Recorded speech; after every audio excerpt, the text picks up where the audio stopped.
المرسلين حضرت أحمد مصطفى محمد مصطفى صلى الله عليه وسلم आज सफर मासेर 20 तारीख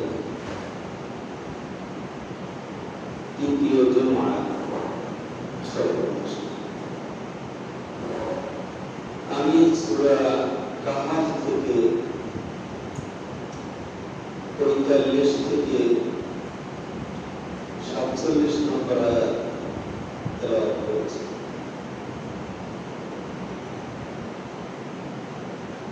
আল্লাহ সুবহানাহু ওয়া তাআলা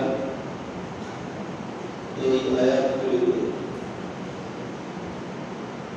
এই পৃথিবীর জীবন মানুষের জন্য কেমন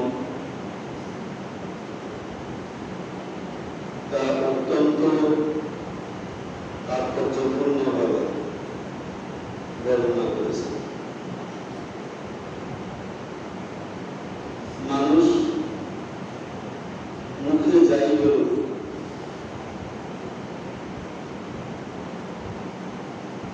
তাদের স্বচ্ছ ধারণার অভাব যে আল্লাহ রাব্বুল আলামিন আমাদেরকে এই পৃথিবীতে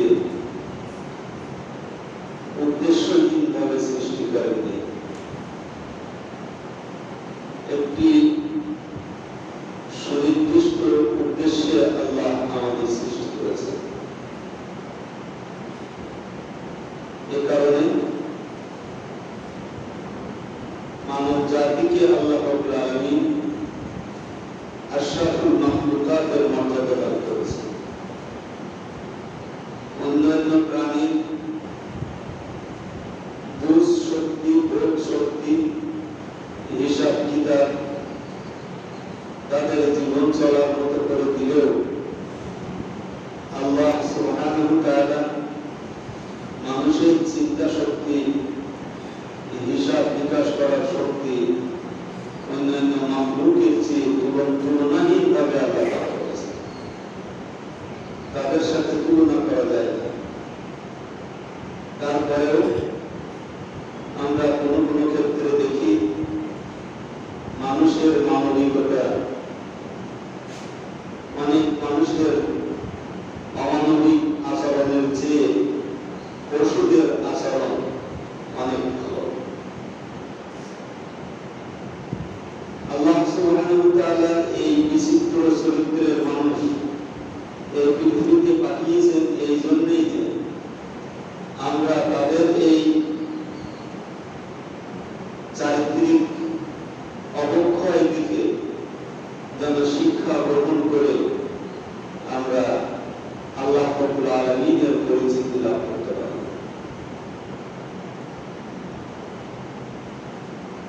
এই পৃথিবী আমাদের জন্য অত্যন্ত আকর্ষণীয় করে আল্লাহ রাব্বুল আলামিন দিয়েছেন।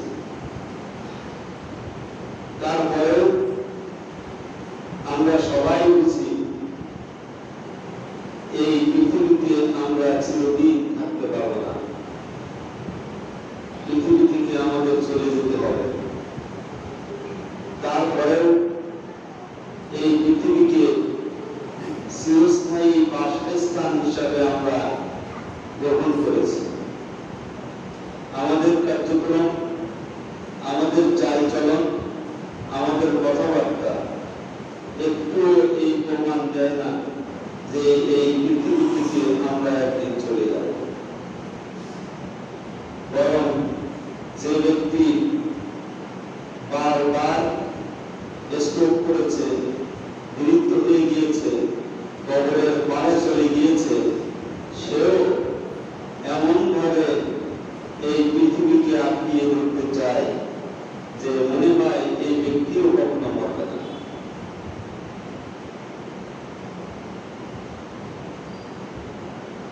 আল্লাহ রাব্বুল আলামিন এই পৃথিবীর দৃষ্টান্ত এভাবে দিয়েছেন। তার রাসূলকে লক্ষ্য করে বলছেন, রাসূল আপনি একটি উদাহরণ আপনার উম্মতের সামনে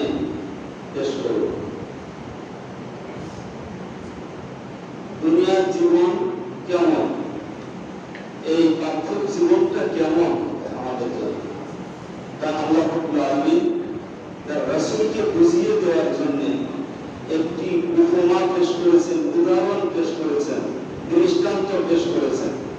সেটা হচ্ছে এই কামাইন, ওই পানির মতো, যা আনজালনাহু মিনাস সামা, আকাশ থেকে আল্লাহ রাব্বুল আলামিন নাযিল করেছেন। পানি কোথা থেকে আসে? আকাশ থেকে। মেঘমালা থেকে আল্লাহ পানি বর্ষণ করেন। এই পানি বর্ষণ করার আগে এই পৃথিবী চলতে গরমে একেবারে মৃত্যুপ্রায় হয়ে গিয়েছিল।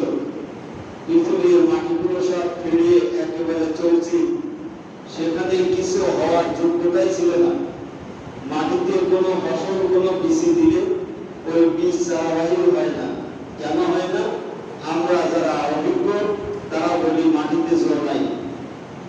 মাটিতে জল নাই, রস নাই। এই রস যখন আকাশ থেকে নাজিল হয়, তখন মাটি থেকে যে জায়গায় কোনো ফসলের চিন্তা করা হতো না, সেখানে কিছু না দিলেও ওই আজাবা ঘাস সেখান থেকে বাহির হয়। তো আল্লাহ সুবহানাহু ওয়া তাআলা বলছেন, ওই ভূখণ্ডের মতো, যে ভূখণ্ড ধুলোয় ধূসর ছিল, মরুভূমি ছিল, আকাশ থেকে পানি বর্ষণ করার পরে ওই জায়গা জীবিত হয়েছে, সৌন্দর্যমণ্ডিত হয়েছে। আবার কিছুদিন পরে ওই জায়গায় আর গাছগাছালি থাকে না, গাছগাছালিগুলো লাল হয়ে যায়, লাল হয়ে মৃত্যুবরণ করে। এই যে ক্ষণস্থায়ী সময়টা পৃথিবীতে ওই পানি বর্ষণ হওয়ার আগে মানুষ যেমন এই পৃথিবীতে এক সময় ছিল না, ছিল নাকি? হাল আতা আলাল ইনসানি হিনুম মিনাদ দাহর লাম ইয়াকুন শাইআন মাযকুরা।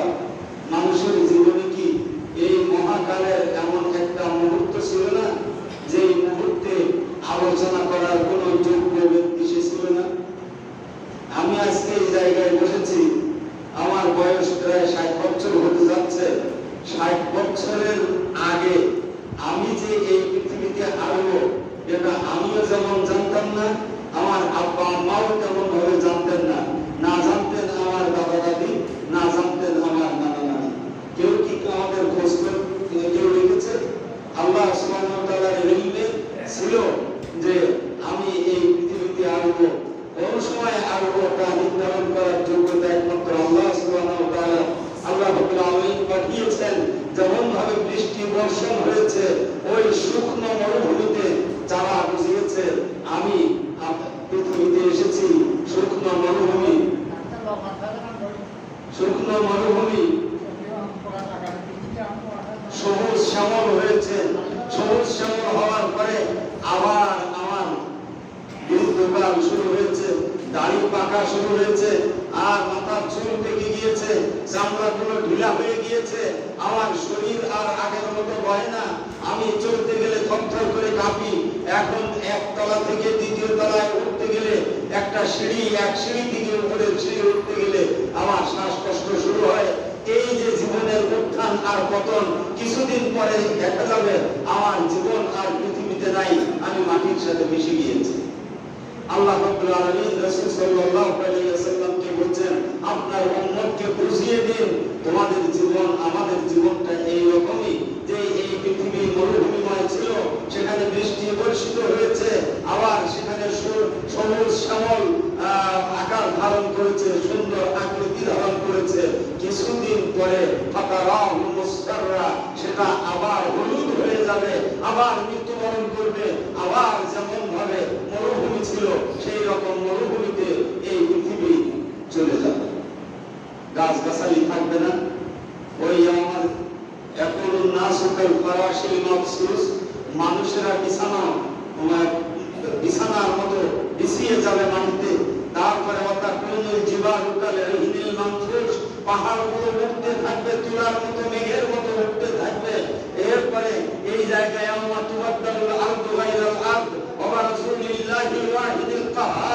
এই পৃথিবীতে আর সবুজ একটা বীজ জন্ম দেওয়ার আর কোনো ক্ষমতা থাকবে না। সবাইকে আল্লাহ রাব্বুল আলামিনের সামনে উঠতে হবে। আল্লাহ রাব্বুল আলামিন এই সুন্দর একটি অত্যন্ত সংক্ষিপ্ত আকারে তাৎপর্যপূর্ণ একটি উদাহরণ পেশ করার জন্য রাসূল সাল্লাল্লাহু আলাইহি ওয়াসাল্লামকে সূরা কাহাফের 46 সূরা কাহাফের 45 নম্বর আয়াতে আল্লাহ রাসূলকে পরামর্শ দিয়েছেন,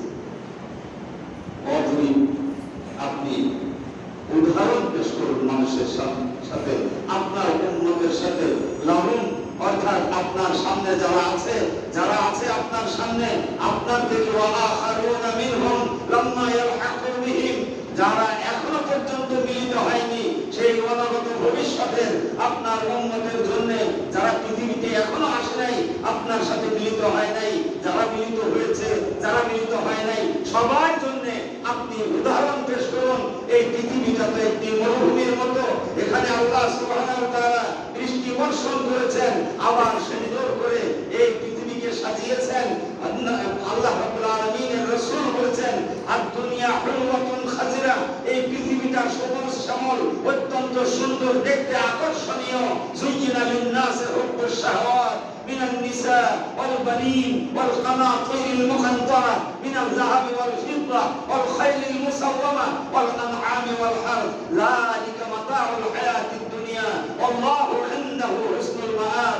এই পৃথিবীতে সন্তান দিয়ে, এই পৃথিবীতে স্ত্রী দিয়ে, পিতা মাতা দিয়ে, তারপরে ওই শস্য শ্যামল সুন্দর ক্ষেত খামার দিয়ে, গাছ গাছালি দিয়ে, পশু পাখি দিয়ে, সুন্দর রকমারি ঘোড়া দিয়ে, আল্লাহ রাব্বুল আলামিন আমাদের ব্যবসা প্রতিষ্ঠান দিয়ে অত্যন্ত সৌন্দর্যমণ্ডিত করেছেন, আমাদের হাতকে মজবুত করেছেন, যা ইচ্ছা তাই করতে পারি। আল্লাহ রাব্বুল আলামিন বলেছেন, শুনে রাখো, যালিকা মাতাউল হায়াতিদ দুনিয়া, এগুলো দুনিয়ায় চলে, আখিরাতে চলে না। এটা কোন জায়গায় চলে? দুনিয়ায় চলে। কে বলেছেন? আল্লাহ রাব্বুল আলামিন। যালিকা মাতাউল হায়াতিদ দুনিয়া, এই দুনিয়ার জন্য এই এতক্ষণ ধরে আমি বললাম, যুয়িনা লিন-নাসি হুব্বুশ শাহাওয়াত, যৌবনকালে একটি সুন্দর মেয়ে পাওয়ার জন্য, সুন্দরী মেয়ে পাওয়ার জন্য হন্যে হয়ে ঘুরে বেরিয়েছো। হুব্বুশ শাহাওয়াত মিনান নিসা ওয়াল বানিন, এরপরে বিয়ে করেছো, এরপরে সন্তানের পিছনে ঘুরে বেরিয়েছো, সন্তান হয় নাই, ডাক্তারের কাছে গিয়েছো, ডাক্তার সাহেব সন্তান হচ্ছে না, চিকিৎসা করেন, তারপরে আমি সন্তান দিয়েছি, অত্যন্ত অনুগ্রহ করে সন্তান দিয়েছি, সম্পদ দিয়েছি, সব কিছু করেছি, কিন্তু এগুলো তোমার সাথে একটু যাবে না। সব আল-মাল ওয়াল বানুন জিনাতুল হায়াতিদ দুনিয়া ওয়াল বাকিয়াতুস সালিহাত খায়রুন ইনদা রাব্বিকা সাওয়াবা ওয়া খায়রুন আমালা, এগুলো কবরে যাওয়ার আগেই সব শেষ। কবরে যাওয়ার আগে কি শেষ হয়ে যাবে, এগুলো যাবে না আপনার সাথে। এটা কে বিশ্বাস করে না? আমরা প্রতিদিন দেখি যে শোক সংবাদ, ইন্না লিল্লাহি ওয়া ইন্না ইলাইহি রাজিউন। আমরা কি দেখেছি তার সাথে ব্যাংক ব্যালেন্স সাথে দিতে? আমরা কি দেখেছি কখনো তার স্বর্ণালংকারগুলো ওই মহিলার সাথে কবরে গেছে? আমরা কি দেখেছি অত্যন্ত কষ্ট করে জন থেকে দিন রাত জঙ্গল করে তার সন্তানকে ডাক্তার বানিয়েছে, ইঞ্জিনিয়ার বানিয়েছে, বড় আইনজীবী বানিয়েছে, সেই আইনজীবী, সেই ডাক্তার, সেই ইঞ্জিনিয়ার, সেই আলিম সন্তান তার কবরের মধ্যে পিতার সাথে মহব্বত করে কবরে শুয়ে গিয়েছে পিতার সাথে? দেখেছি কখনো? না। যত মহব্বতের হোক না কেন কবর পর্যন্ত, ওয়াজমা মা শিইতা ফাইন্নাকা তারিকুহু ওয়াহবাব মা শিইতা ফাইন্নাকা মাফারিকুহু ইলা আখির হাদিস।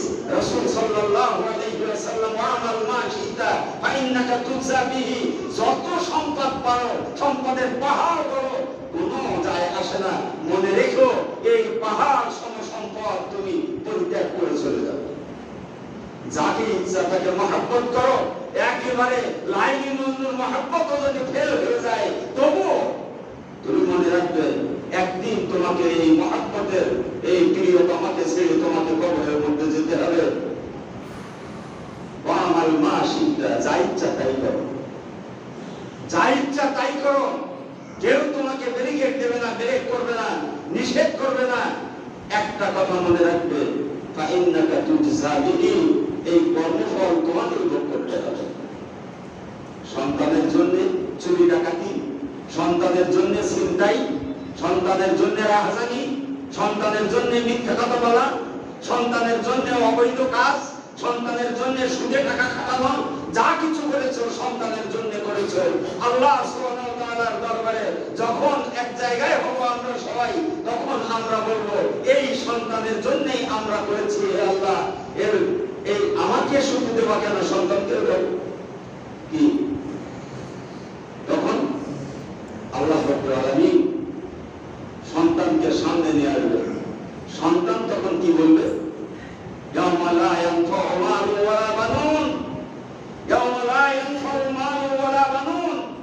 হাসরের ময়দানে ফেরেশতারা ঘোষণা করবে, উচ্চ কণ্ঠে ঘোষণা করবে, একেবারে ঢোল বাজিয়ে যেমন ভাবে ঝাড়া পিটিয়ে দেয় ওই রকম তারা বলে দিবে, মাইকিং করবে, পাবলিসিটি করবে, আল ইয়াউম, আজকের দিন, হাসরের দিন, লা ইয়ানফাউ, উপকার করতে পারবে না তোমার সম্পদ, তোমার সন্তান সন্ততি। উপকার দেওয়ার জন্য যখন পিতা সন্তানের দিকে যাবে, তখনকার পরিস্থিতি আল্লাহ রাব্বুল আলামিন খারাপ ভাষ্য কোরআন মজিদে বলছেন, ইয়াউমা ইয়াফিরুল মারউ মিন আখিহি ওয়া উম্মিহি ওয়া আবিহি ওয়া সাহিবাতিহি ওয়া বানিহি। সেই দিন ভেগে যাবে, ওই বাপ আসতেছে আমার দিকে, চিনতে পারবে বাপ আসতেছে কি চায় তার ঠিক নেই, আরেক দিক দিয়ে চলে যাবে, এড়িয়ে চলে যাবে। সন্তান আসতেছে, সন্তান তার পিতা তার সন্তানকে দেখবে, আরেক সাইড দিয়ে চলে যাবে। বন্ধু তার বন্ধুকে দেখবে, ওরা হামিমুন হামিমা, এক বন্ধু আরেক বন্ধুর পরিচয় দেবে। একজন আরেকজনকে দেখতে পাবে, অবস্থা এত ভয়াবহ হবে। এক বন্ধু আরেক বন্ধুকে দেখবে, তারপরে সে আফসোস করে বলবে, লাউ ইয়াফতাদি ইয়াউমাইযিন বিবানিহি ওয়া সাহিবাতিহি ওয়া আখিহি ওয়া ফাসিলাতিহি আল্লাতী তুবি ওয়া মান ফিল আরদি জামিআ সুম্মা ইউনজি। কাল্লা, বলবে পৃথিবীতে যা ছিল সব দেব, সন্তান দেব, পিতা দেব, পুত্র দেব, স্ত্রী দেব, আমার যত আত্মীয় স্বজন আছে সব ভোট দেব, তার বিনিময়ে আমাকে আমার মুক্তি দেওয়া হোক। আল্লাহ বলছে, কাল্লা, না না না, কখনো এই নীতি আল্লাহ রাব্বুল আলামিনের কাছে চলবে না। মানুষ আশা করবে, ইয়াওয়াতুল মুজরিম, ইয়াওয়াতুল মুজরিম লাউ ইয়াফতাদি মিন আযাবি ইয়াউমিযিন বিবানিহি ওয়া সাহিবাতিহি ওয়া আখিহি ওয়া ফাসিলাতিহি আল্লাতী তুবি ওয়া মান ফিল আরদি জামিআ সুম্মা ইউনজি। কাল্লা ইন্নাহা লাযা। এই যে এত আলোচনা কোরআন মজিদে, এই পৃথিবী থেকে আমাদের সম্পর্কটা শিথিল করার জন্য আমরা যত তেলাওয়াত করি সম্পর্ক তত হয়, পৃথিবীর মহব্বত তত বেড়ে যায়। এই জন্যই আল্লাহ রাব্বুল আলামিন আমাদের সৃষ্টি করেন। আমাদের সৃষ্টি করেছেন আল্লাহ তার জন্য মানবতার মুক্তি ও কল্যাণের পথ ধরে, ইনসাফের পথ ধরে নিজেকে জান্নাতের উপযোগী করে গড়ে তোলার জন্য। তাহলে মানুষকে তৈরি করেছেন কার জন্য? মানুষের জন্য। কার জন্য? মানুষের জন্য। আর সেই মানুষের মধ্যে কার জন্য? মানুষ তৈরি করেছেন আল্লাহ নিজের জন্য। আমাকে তৈরি করেছেন আমার জন্য। আমি আমার পিতা মাতার সাথে ভালো আচরণ করব কেন? আল্লাহ রাব্বুল আলামিনের কাছে মুক্তি পাওয়ার জন্য। পিতা মাতার মুক্তির জন্য না আমার মুক্তির জন্য? আমি কোরআন তেলাওয়াত করব কিসের জন্য? আমার মুক্তির জন্য। আমি ইসলামী আন্দোলন করব কিসের জন্য? আল্লাহর দায় পড়ে গেছে, আল্লাহর অভাব হয়েছে তাই না, আমার জন্য। আল্লাহ রাব্বুল আলামিন সূরা হুজুরাতের শেষে বলেছেন, কুল লা তামান্নু আলাইয়া ইসলামাকুম। হে রাসূল, আপনি বলে দেন তোমরা যে মুসলমান হয়েছো, এই মুসলমান হওয়ার কারণে তোমরা আমার উপরে ইহসান করো নাই, আমাকে উপকার করো নাই।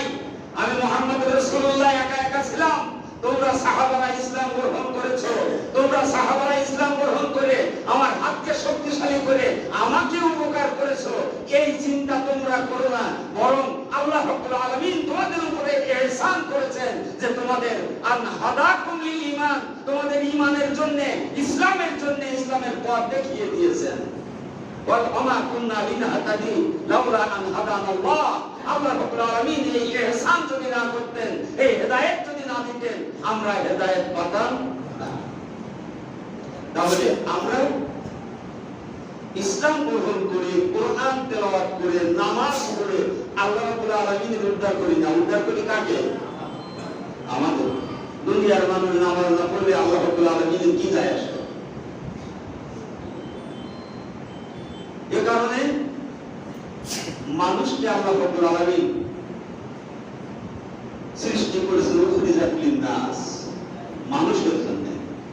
কুনতুম খায়রা উম্মাহ উখরিজাত লিন-নাস, তোমরা উত্তম জাতি, তোমাদেরকে মানবতার কল্যাণের জন্য আমি বাছাই করে নিয়েছি। সুবহানাল্লাহ। মানবতার কল্যাণের জন্য বাছাই করে নিয়েছি। এই মানবতার কল্যাণ মানুষ করবে, একজন আরেকজনের পাশে দাঁড়াবে। কিসের জন্য? নিজের জন্য, নিজে মুক্তির জন্য। আল্লাহ রাব্বুল আলামিন সূরা কাহফের ভিতরে কত সুন্দরভাবে একথাই বলছেন, ফাখতালাতা বিহি নাবাতুল আরদি ফাআসবাহা হাশিমা।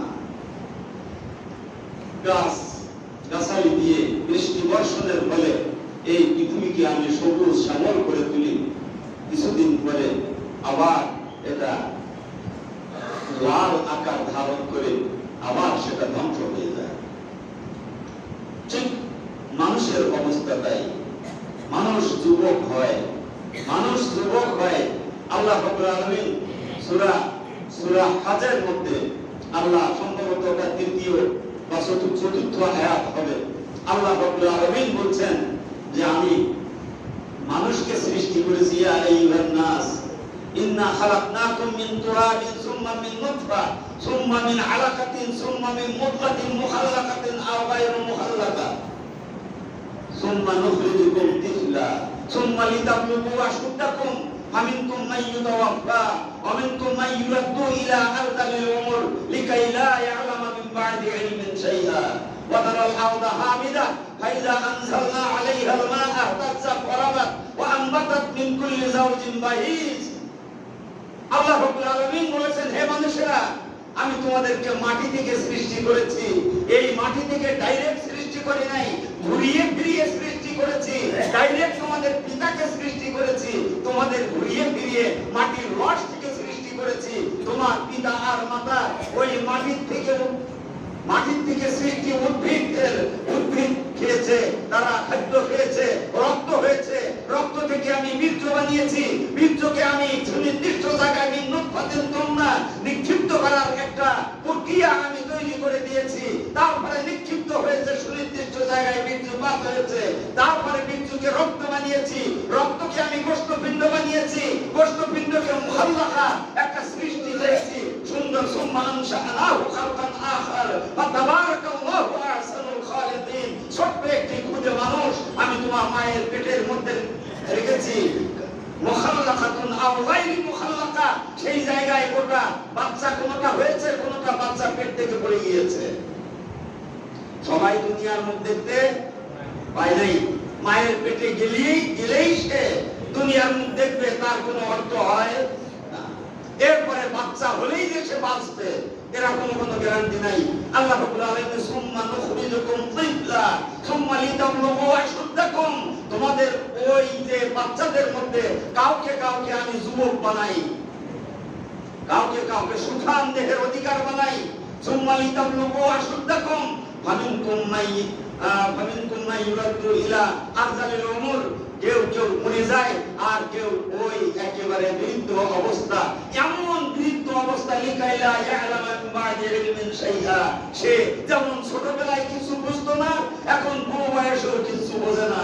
ওমান নুআম্মিরহু নুনাক্কিসহু ফিল খালক আফালা তা'কিলুন। কে সুঠাম দেহের মালিক বানালো, আর কে সুঠাম দেহ থেকে একেবারে বিছানায় শুইয়ে রাখলো। এই ক্ষমতাকার, এই বিবেক কাণ্ড জ্ঞান তোমাদের নাই? আফালা তা'কিলুন। আল্লাহ ঘোষা দিয়ে বললেন, আল্লাহ তাআলা কি তোরা বুঝিস না? কে তোকে সুঠাম দেহের অধিকারী বানালো, আর কে তোর আগে যা বুঝতিস এখন তা বেদ ধরে না, আগে যা মনে থাকতো এখন তা মনে থাকে না, আগে যা খেয়ে হজম করতে পারতিস এখন তা করতে পারিস না, আগে যেভাবে কাজ করতে পারতিস এখন তা করতে পারিস না।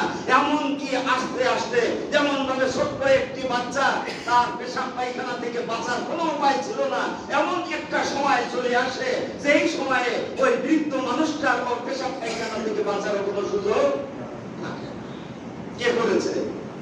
আল্লাহ রাব্বুল আলামিন। এগুলো অনেকে যুবক অবস্থায় মারা যাচ্ছে, অনেকে বুড়ো অবস্থায় মারা যাচ্ছে, অনেকের মারার জন্য সন্তান সন্ততি দোয়া দরুদ করে দিচ্ছে। এগুলো কি জন্য? এই পৃথিবীকে সুন্দরভাবে আবাদ রাখার জন্য যারা বেঁচে আছে তারা যেন এর থেকে উপদেশ গ্রহণ করে তারা এই পৃথিবীকে সুন্দর রাখে, এই পৃথিবীকে সুন্দর রাখে। চাঁদাবাজি, টেন্ডারবাজি, শয়তানি, জুলুম, নির্যাতন যখন চালাবে এই জালিমরা, তখন যেন মনে আসে যে আমার চাচা, আমার ভাই, আমার পিতা এইভাবে সুঠাম দেহের মালিক ছিল, আমার চোখের সামনে ছটফট করে মরেছে, আমারও মরতে বাকি নাই, আমিও মরবো, কাজেই এই চাঁদাবাজি আর টেন্ডারবাজি আর শয়তানি আমি করবো না, আমি ভালো হয়ে যাবো। এইরকম যদি মানসিকতা হয়, আল্লাহ রাব্বুল আলামিনের রাসূল এই মানসিকতা সৃষ্টির জন্য বলছেন আকসিরু আকসিরু যিকরা হাজিমুল লাজ্জাত আল মাউত, তোমরা বেশি বেশি সমস্ত স্বাদ আহ্লাদ ধ্বংসকারী মৃত্যুকে ভয় করো, মৃত্যুকে স্মরণ করো, মৃত্যুর কথা বেশি বেশি স্মরণ করো। রাসূল সাল্লাল্লাহু আলাইহি ওয়াসাল্লাম বলেন কাফা বিল মাউতি ওয়াইজা, একজন মানুষের ওয়াজ নসিহতের দরকার হয় না, একটা মৃত্যু ব্যক্তি দেখলেই সে কি তার ওয়াজ গ্রহণ করার জন্য যথেষ্ট। কিভাবে চলতে হবে, কে এই পৃথিবীতে এই মৃত্যু ব্যক্তিটাকে নিয়ে আসলো, সে তো এইরকম নিথর দেহের মালিক ছিল না, সে অত্যন্ত সুঠাম দেহের মালিক ছিল, সে এই পৃথিবী শাসন করেছে, এই পৃথিবীতে তার কথায় উঠেছে আর বসেছে, এখন তার আর নিজের নড়ার কোনো ক্ষমতা নাই, তাকে নিয়ে এই পৃথিবীতে যত সময় থাকবে তত সময় বোঝা হয়ে থাকবে, যার তখন সে তাকে কবরে দেওয়া হবে, তার নিজের আত্মীয়, নিজের স্ত্রী, নিজের সন্তান, নিজের সন্ততি, তার সবচেয়ে কাছের মানুষ তখন হাত ছেড়ে বাঁচবে যে আপাতত কবরে এই লাশটা কবরস্থ করা গেছে, আল্লাহর শুকরিয়া, বৃষ্টি আসার আগেই যে কবরটা দিতে পারছি এর জন্য আল্লাহর শুকরিয়া, তখন আলহামদুলিল্লাহ বলবে কবর দেওয়ার কারণে। কি বলে? তখন আলহামদুলিল্লাহ বলবে কি? কবর দেওয়ার কারণে বোঝা হয়ে গিয়েছি আমি তখন তাদের। এইবার আমাকে দুনিয়া থেকে এই লাশটাকে কবরের মধ্যে রাখতে পারলেই আলহামদুলিল্লাহ। মাতব্বরি কিসের? কিসের মাতব্বরি? রাসূলুল্লাহ সাল্লাল্লাহু আলাইহি ওয়াসাল্লামকে আল্লাহ রাব্বুল আলামিন আবার এই 47 নম্বর 46 নম্বর আয়াতে বলছেন আল মালু ওয়াল বানুনা যিনাতুল হায়াতিদ দুনিয়া ওয়াল বাকিয়াতুস সালিহাতু খায়রুন ইনদা রাব্বিকা সাওয়াবা ওয়া খায়রুন আমালা। মাল, আল মাল ওয়াল বানুন সন্তান সন্ততি, যিনাতুল হায়াতিদ দুনিয়া দুনিয়ার জীবনের সৌন্দর্য। যার সন্তান সন্ততি নাই তার বাড়িটা মরুভূমি, যেই বাড়িতে স্ত্রী নাই সেই বাড়ি কবরস্থান। এইরকম এটা মানুষের চলার জন্য, বাড়িকে আবাদ রাখার জন্য স্ত্রী, পুত্র, সন্তান সন্ততি জরুরি, তা না হলে তার জীবন একেবারে মরুভূমিময় হয়ে যাবে। আল্লাহ রাব্বুল আলামিন বলেন যিনাতুল হায়াতিদ দুনিয়া, এটা দুনিয়ার জীবনে তোমার সম্পদ, তুমি মরে যাওয়ার সাথে সাথে হাতছাড়া হয়ে যাবে সম্পদ। এদিকে ইন্না লিল্লাহ বলা শেষ, সন্তান সম্পদ কি শেষ। এরপরে 2 নম্বরে হচ্ছে সন্তান সন্ততি, আত্মীয় স্বজন। এরা জানাজা পড়িয়ে কবরে দিয়ে, সবাই দিয়ে, সেলিপুর দিয়ে কবরের মাটিগুলো দেওয়া পর্যন্ত আমার সাথে আছে। কি বলে? তারপরে শেষ। তাদের এসে 2-4 দিন হয়তো একটু বউটা কান্না করবে, মা থাকলে তো আরো একটু বেশি সময় কাঁদবে, আর সন্তান সন্ততি ভুলে যাবে। তাদের তো জীবন যাপন করতে হবে। এইবার তাদের ধান্দা বাপ যা রেখে গেছে তাই নিয়ে মারামারি কাটাকাটি করে কে বেশি নিতে পারে। এই ধান্দা কোন জমিটা নিলে কোন জমির দাম বেশি, কোন জমি রাস্তার পাশে আর কোন জমি মধ্যবিত্ত, এই হিসেব কিনে বেলে গোলযোগ ফাসাদ এই নিয়ে চলতে থাকবে, বাস বাপের কথা শেষ, আর চিন্তা নেই। ওয়াল বাকিয়াতুস সালিহাতু খায়রুন ইনদা রাব্বিকা সাওয়াবা ওয়া খায়রুন আমালা। আরেকটা কাজ, আমার সন্তান সন্ততি আছে, আমার সম্পদ আছে, এবার ওটা থাকার পরেও মসজিদে আসছি, নামাজ পড়ছি, সুবহানাল্লাহ আলহামদুলিল্লাহ বলছি, আল্লাহু আকবার বলছি, এইভাবে ইবাদত বন্দেগী করছি।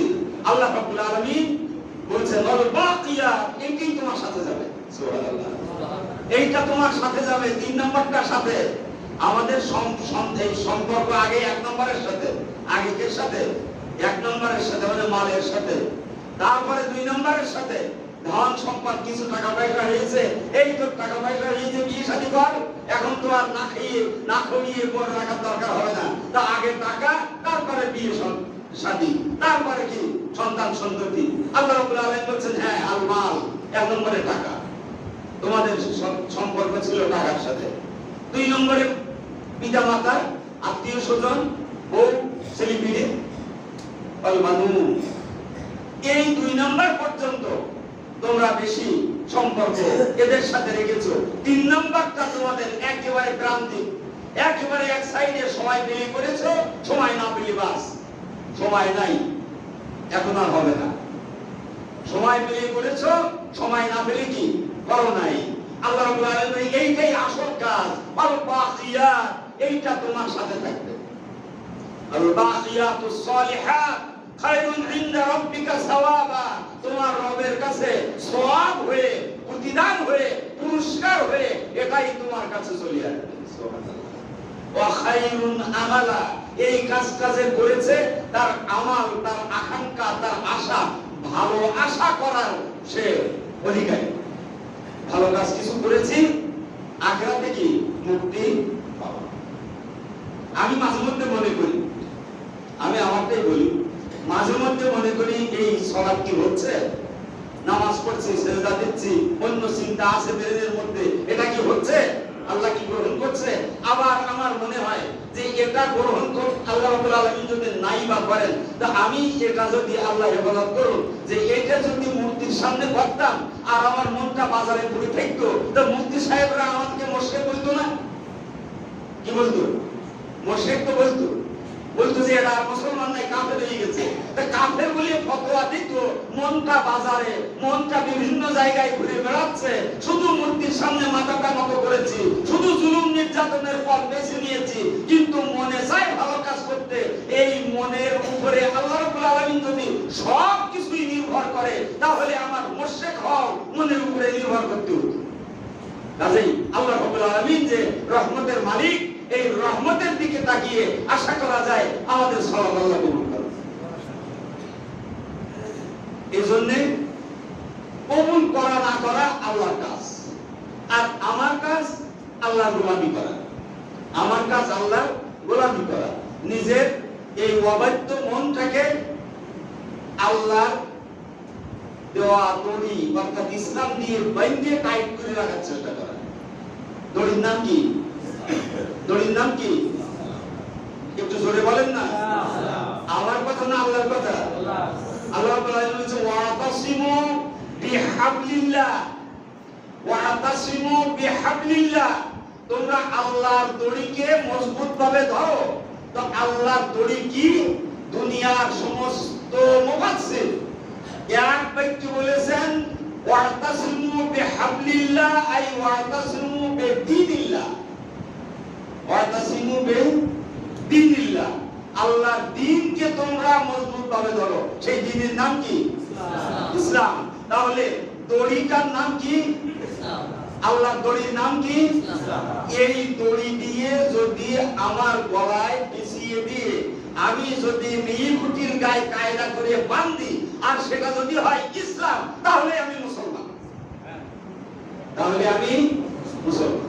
আর তা যদি না হয়, আমি ইসলাম দিয়ে আমার মনকে শিকলবদ্ধ করতে পারলাম না, ইসলাম দিয়ে আমাকে আমি বাঁধতে পারলাম না। রাসূল সাল্লাল্লাহু আলাইহি ওয়াসাল্লাম তাই বলেছেন, ওয়ান দাআ বিদাওয়াল জাহিলিয়া ফাহুয়া মিন জুসা জাহান্নাম, যে ব্যক্তি জাহিলিয়াতের ডাক দেয় তাকে জাহান্নামে দেওয়া হবে। আর আল্লাহ রাব্বুল আলামিন আমাদের রাসূল বলেন মান ফারাকা মিনাল জামাআতি কিদা শিবরিন ফাকাদ খালাআ রিকাতাল ইসলাম আন উনুখিহি। যে ব্যক্তি ইসলামের যেই ব্যক্তি ইসলামী সংগঠন দল থেকে বাইরে হয়ে যায়, সেই ইসলামের এই দড়িকে তার গলা থেকে দূরে নিক্ষেপ করে। সুবহানাল্লাহ। তাহলে রাসূলের ভাষা কি? ইসলাম হচ্ছে দড়ি। ইসলাম হচ্ছে কি? দড়ি। ওই দড়ি, যেই দড়ি দিয়ে মুমিনের গলায় পরিয়ে একেবারে গরুর মতন টেনে আল্লাহ রাব্বুল আলামিন যখন আপনি বাজার থেকে একটা গরু কেনেন, ওই গরুকে কি ছেড়ে দিয়ে বাড়ি নিয়ে আসেন না গলায় বেঁধে দিয়ে বাড়ি নিয়ে আসেন? দড়ি কি গলায় বেঁধে ধরিয়ে বাড়ি নিয়ে আসেন। তো আল্লাহ রাব্বুল আলামিনের কাছে এই মুমিন তার জীবন বিক্রি করে দিয়েছে। আল্লাহ রাব্বুল আলামিন যে বিক্রি করা গরুটার গলায় আমি আমার ইসলাম নামক দড়িটা বেঁধে দিয়েছি। সুবহানাল্লাহ। কাজেই এই দড়ি যত সময় তার গলায় থাকবে তত সময় সে বিক্রিত গরু, আমি ওই বিক্রি করা গরুকে আমি আমার গইলি রাখবো। সুবহানাল্লাহ। সেই আল্লাহর গইলির নাম হচ্ছে কি? জান্নাত। আল্লাহর গোয়ালের নামটা কি? জান্নাত। আল্লাহ রাব্বুল আলামিন বলেন আমার পছন্দনীয় বান্দা ওটাকে আমি আমার পছন্দনীয় জায়গায় রাখবো। সুবহানাল্লাহ। আর যে নিজের গলা থেকে ইসলামের দড়িটা ফেলে দিয়েছে, বলছে ইসলামের দড়িকে আমরা আমাদের ভাষায় শরিয়াত বলি। কি বলি? শরিয়াত। যারা বলে শরিয়াতের সাথে আমাদের কোনো সম্পর্ক নাই, ইসলামের সাথে তার সম্পর্ক নাই। কি বলে? শরিয়াতের সাথে যার সম্পর্ক নাই, ইসলামের সাথে তার সম্পর্ক নাই, সে কাফির। সে কি? সে কাফির। সে মুরতাদ। মুসলমানের ছেলে যদি হয় তাহলে সে মুরতাদ, আর কাফেরের ছেলে যদি হয় তাহলে তো কাফির। আর মুরতাদের শাস্তি আর কাফেরের শাস্তি এক না। যে মুরতাদ হয় তার শাস্তি হচ্ছে এই ডাইন হাত যদি কাটে তার বাম পা কাটতে হবে, আর বাম হাত যদি কাটে তার ডাইন পা কেটে ওটাকে শুধু এইভাবে না, দুনিয়ায় রাখা যাবে না, আগুনে পুড়িয়ে ওই নাপাক দেহটাকে মাটির দুনিয়ার পৃথিবী থেকে বিদায় করে দিতে হবে। এর নাম মুরতাদ। কত বড় জঘন্যতম সৃষ্টি আল্লাহ! এই মুরতাদেরা যারা ইসলামের মধ্য থেকে শরিয়া আইনের সাথে সম্পর্ক নেই, শরিয়া মানি না, এই জঘন্যতম সৃষ্টি থেকে বাঁচার জন্য শুধু মানুষ না, গোটা মাখলুক আল্লাহর কাছে দোয়া করে।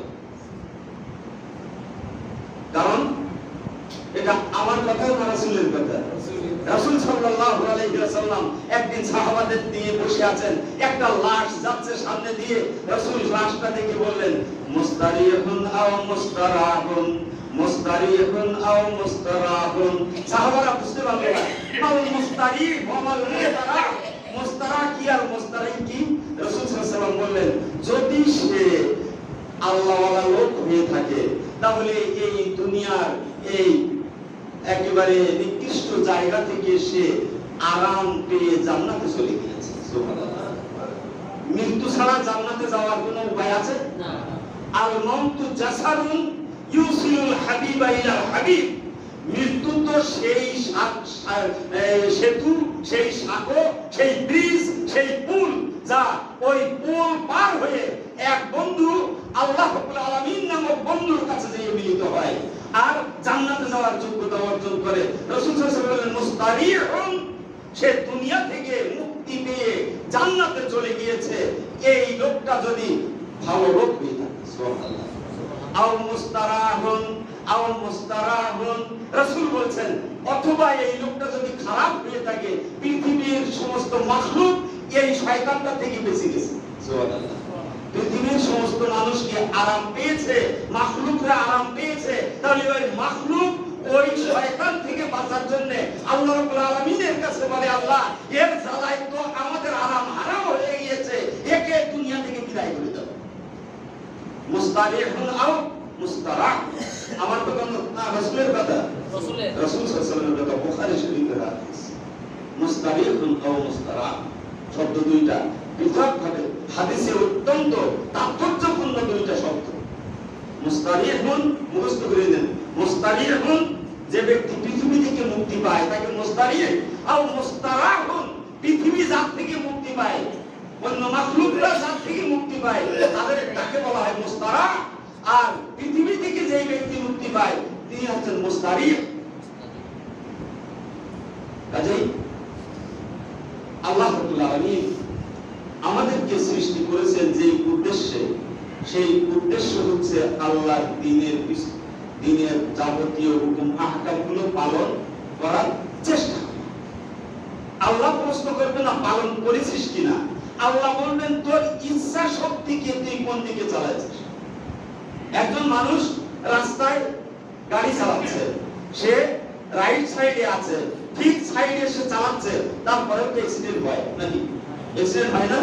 এইবার বিচার শুরু হয়েছে, বিচার শুরু হলে দেখা গেল বিচারক বলছে তুমি কোন সাইড দিয়ে চালাচ্ছিলে? তাহলে আমি রাইট সাইড দিয়ে চালাচ্ছিলাম, বাস তুমি নির্দোষ। তুমি কি নির্দোষ? কারণ অ্যাক্সিডেন্ট তো হয়েছে, তো অ্যাক্সিডেন্ট। আর একজন অ্যাক্সিডেন্ট হয় নাই, রং সাইড দিয়ে চালাচ্ছে, এইবার তার সামনে পুলিশ হাত উঁচু করে তাকে থামাইছে, থামিয়ে বলছে রং সাইড দিয়ে চালাচ্ছ, দাঁড়াও, রং সাইড দিয়ে চলছো কেন? এর জন্য কি শাস্তি? অ্যাক্সিডেন্ট করলেও শাস্তি, তা করলেও কি শাস্তি, কারণ রং সাইড দিয়ে চলছে। কাজেই জীবনটা যদি রং সাইড দিয়ে চলে, জীবনটা যদি রং সাইড দিয়ে চলে, তাহলে আল্লাহ রাব্বুল আলামিন যে শাস্তি দিবেন, অ্যাক্সিডেন্টের প্রয়োজন নাই, শাস্তি অনিবার্য। জীবন যদি রাইট সাইড দিয়ে চালানোর চেষ্টা করা হয়, তাহলে সে সফলতা অর্জন করুক আর না করুক, এর জন্য পুরস্কার অবধারিত বা জান্নাত অবধারিত। এটা বুঝতে হবে। আল্লাহ সুবহানাহু ওয়া তাআলা আমাদের জীবনকে তার দ্বীনের জন্য অক্ষ করা, তার দ্বীনের জন্য কাজ করা তৌফিক দান করুন। আমার তৌফিক ইল্লা বিল্লাহ।